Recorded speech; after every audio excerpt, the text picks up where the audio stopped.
একজন গৌসে পাকের মুরিদ কখন হবেন? আমি আপনি কখন গৌসে পাকের মুরিদ হব? যখন গৌসে পাকের হাতে বায়াত হব। এটাই তো নাকি বলেন? গৌসে পাকের হাতে যখন আমি আপনি বায়াত হব তখন না গৌসে পাকের মুরিদ হব, ঠিক কি না বলেন?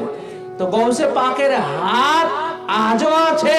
যিনি গৌসে পাকের গদিনশীন, যিনি গৌসে পাকের গৌসিয়াতের গদিনশীন, তিনার ওই হাতটাই হচ্ছে আজও জমিনের বুকে গৌসে পাকেরই হাত। আজও গৌসে পাকের গদিনশীন আওলাদ, গৌসিয়াতের গদিনশীন আওলাদ সর্বপ্রথমে ভারতবর্ষে যখন আসেন মঙ্গলকোট পাকের বাদশাহ গৌসে সানি পাক, উনার দরবারটাই হয়ে গেল গৌসে পাকের দরবার। উনার হাতটাই হচ্ছে গৌসে পাকের হাত।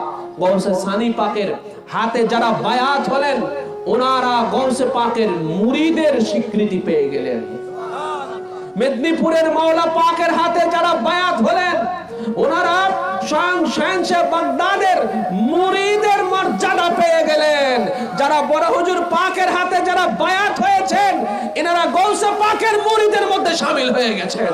গৌসে পাকের গদিনশীন বর্তমান সজ্জাদনশীন হিজ হলিনেস হযরত সৈয়দ শাহ ইয়াসুফ আলী আল কাদরি আল হাসানি আল হুসাইন আল বাগদাদি, ইনার হাতে যারা বায়াত হয়ে যাবেন গৌসে পাকের মুরিদের স্বীকৃতি পেয়ে যাবেন। তাদের উপরেও কোনো ভয় নেই।